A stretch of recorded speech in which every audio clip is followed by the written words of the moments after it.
अस्सलाम वालेकुम, मैं हूँ रिजवान अशरफ। इमरान खान के खिलाफ जो 190 million pound case, 190 million pound case और खादर ट्रस्ट केस जो सुनाया गया है, उसकी डिटेल जजमेंट आ गई है।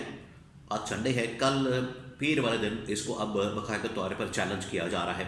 पीटीआई की जानिब से फैसला कर लिया गया है और पीटीआई ने फैसला कर लिया है कि अब हम इस केस को लेकर जा रहे हैं इस्लामाबाद हाई कोर्ट में, और हाई कोर्ट में जाके इसको चैलेंज करेंगे। इमरान खान ने इस्लामाबाद हाई कोर्ट के मतलब भी एक मैसेज दिया है और बताया है कि इस्लामाबाद हाई कोर्ट में हमने फैसला तो चैलेंज करना है, इस फैसले को लेकर जाना है, लेकिन जो जस्टिस आमिर फारूक है उसके ऊपर साथ ही अदम एतमाद का इजहार किया है। दूसरा ये कि इस्लामाबाद हाई कोर्ट के अंदर 2 मज़ीद जजेस को लाया गया है, उनकी क्रेडिबिलिटी या उनकी हैसियत या उनकी पोजीशन जो है वो तब वाज़ेह होगी जब वो किसी भी केस की समाअत करेंगे और केस की समाअत के दौरान रिमार्क्स देंगे, और रिमार्क्स के बाद उनका जो फैसला आएगा तो उसके मुताबिक समझ आ जाएगी। उसके बाद समझ आ जाएगी कि ये जो जजेस इस्लामाबाद हाई कोर्ट के अंदर लाए जा रहे हैं, इनको लाने का मकसद क्या है, इसको ला के क्या फ़ायदा हासिल करना चाहते हैं।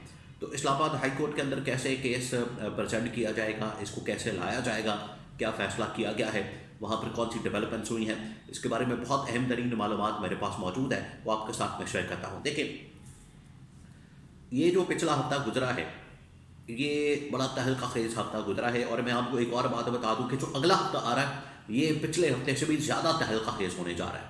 पिछले हफ्ते आप देखें कितनी बड़ी बड़ी डेवलपमेंट्स हुई हैं।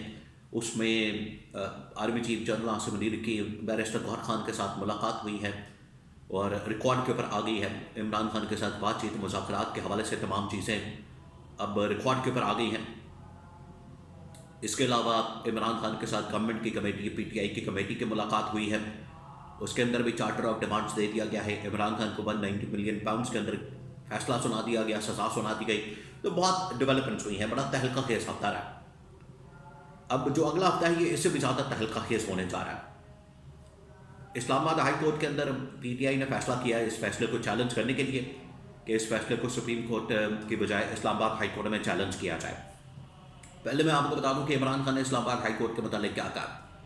इमरान खान ने एक तो इस्लामाबाद हाई कोर्ट के चीफ जस्टिस आमिर फारूक के ऊपर अदम एतमाद किया, और पहले दिन से इमरान खान इसके ऊपर अदम एतमाद कर रहा है।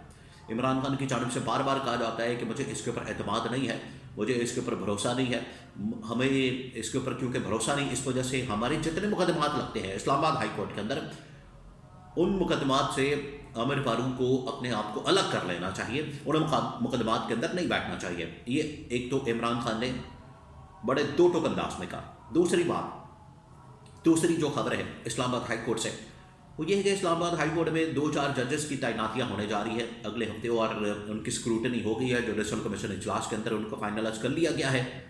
2 जजेस को फाइनलाइज किया गया है, और इन 2 जजेस का पता उस वक्त चलेगा जब इनको इस्लामाबाद हाई कोर्ट में लाया जाता है, क्योंकि इमरान खान ने भी जिस तरह से अपने पैगाम के अंदर कहा कि उन जजेस को प्रमोट किया जाता है, उन जजेस को नवाजा जाता है, उन जजेस को फ़ायदा दिया जाता है, उन जजेस को ऊपर लाया जाता है जो कि मेरे खिलाफ फैसला देते हैं, मेरे खिलाफ होते हैं, मेरे मुखालिफ होते हैं, या मेरे खिलाफ बुग़्ज़ रखते हैं, मेरे खिलाफ नफरत रखते हैं, मुखालफत रखते हैं, उनको ऊपर लाया जाता है और उनको ऊपर ला के तो उनसे फैसले करवाए जाते हैं। ये इमरान खान ने बता दिया। तो इमरान खान ने पूरी की पूरी जो अदलिया है और मुल्क के अंदर जो इस वक्त अदालती निज़ाम है उसको खोल के रख दिया। और ये वैसे भी जब 26वीं आईनी तरमीम की गई थी, 26वीं आईनी तरमीम करने का मकसद यही था, क्योंकि कादी फाइज जैसा जा रहा था, कादी फाइज जैसा जिस तरीके से सहूलतकारी कर रहा था उस तरह की सहूलतकार या उस तरह का सहूलतकार कोई मिल नहीं रहा था। तो कादी फाइज जैसा ने फिर ये रास्ता निकाला कि आप 26वीं आईनी तरमीम करें, जुडिशरी को मुकम्मल तौर पर अपने कंट्रोल में करें और उसके बाद सत्ते करें। अल्लाह खैर सलाम, वो फिर किया गया। तो अदलिया का निज़ाम पूरा का पूरा तो बिल्कुल ही फारिग कर दिया गया है, उड़ा दिया गया है, सिर्फ एक शख्स की खातर।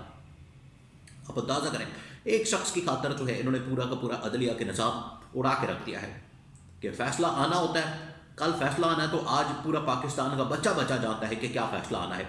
अगर इस तरह का अदलिया का निज़ाम होगा तो फिर इसका अल्लाह ही हाफ़िज़ है। तो इमरान खान ने इस्लामाबाद हाई कोर्ट के चीफ जस्टिस के ऊपर अदम एतमाद किया और 2 और जजेस लाए जा रहे हैं। और पीटीआई ने फैसला किया है कि 190 मिलियन पाउंड केस के फैसले को इस्लामाबाद हाई कोर्ट में चैलेंज किया जाएगा, और कल हो सकता है इसको बाकायदा तौर पर चैलेंज कर दिया जाए। अब पीटीआई ने इस बात का इजहार किया, ये जिस किस्म का केस है, जिस किस्म का फैसला है, یہ پہلی پیشی کے اندر اڑ جانا ہے. پی ٹی آئی والوں نے کہا ہے کہ پہلی پیشی کے اندر ہی یہ کیس فارغ ہو جانا ہے, اڑ جانا ہے, کیونکہ اس کے اندر کچھ ہے ہی نہیں. عمران خان نے ایک اور بڑی انٹرسٹنگ بات کی. عمران خان نے کہا کہ اصل میں اس کے اندر جو ذمہ دار یا قصوروار ہیں وہ تو شریف خاندان کے لوگ ہیں. اور نواز شریف کا بیٹا حسن نواز ہے, کیونکہ اس نے ایسے ہی اس نے پہلے فلیٹ خریدا, اس وقت خریدا جب نواز شریف گورنمنٹ میں تھا 2013-14 کے اندر. اور ان کا طریقہ واردات یہی ہوتا ہے کہ یہ حکومت میں آتے ہیں, وزیر اعظم بنتے ہیں, وزیر اعلیٰ بنتے ہیں, اور ان کی جائیدادوں کے اندر اضافہ ہونا شروع ہوتا ہے. پھر بے نامی اکاؤنٹس اور بے نامی پراپرٹیاں بناتے ہیں, اپنے بچوں کے نام پہ رکھتے ہیں. ان دنوں میں یہ فلیٹ خریدا گیا, تقریباً کوئی 9 ارب کا, بعد میں بیچا گیا ملک ریاض کو 18 ارب روپے کا. تو یہ اتنے ارب روپے کہاں سے آ رہے تھے؟ عمران خان نے کہا کہ اصل تو ذمہ دار وہ ہیں, تحقیقات تو ادھر ہونی چاہیے, تفتیش تو ادھر ہونی چاہیے, انویسٹیگیشن تو ادھر ہونی چاہیے, پتہ لگنا چاہیے عوام کو کہ اس کی حقیقت کیا ہے. پھر بھی اس کو اب چیلنج کیا جا رہا ہے, اور پی ٹی آئی نے فیصلہ کیا کہ اب ہم یہ تمام کے تمام نکات, تمام کے تمام پوائنٹس اور اس کی پوری بیک گراؤنڈ یہ اب ہم ادھر اسلام آباد ہائی کورٹ میں دیں گے, اور اسلام آباد ہائی کورٹ میں اس کا پورا کچا چٹا کھول کے رکھ دیں گے. 2 چیزیں ہیں, ایک تو یہ کہ اس کے ذریعے سے پوری اب اس کی کیس کی جو اندر موجود ہے کیس کی بیک گراؤنڈ کو سامنے رکھا جائے گا.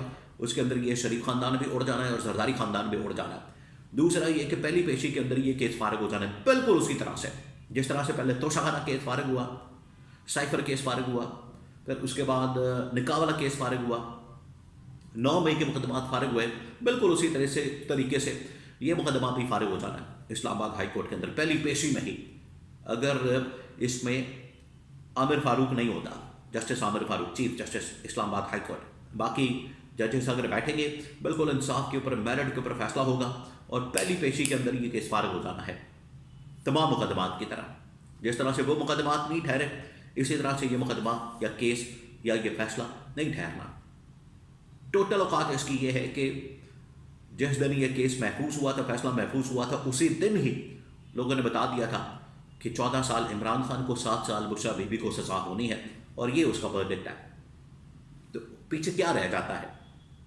تو نہ اس کے اندر شواہد ہے, نہ کوئی گواہ ہے, نہ اس کے اندر کوئی ثبوت ہے, نہ کوئی ایویڈنس ہے. یہ کیس زیادہ دیر تک ٹکنے والا نہیں ہے.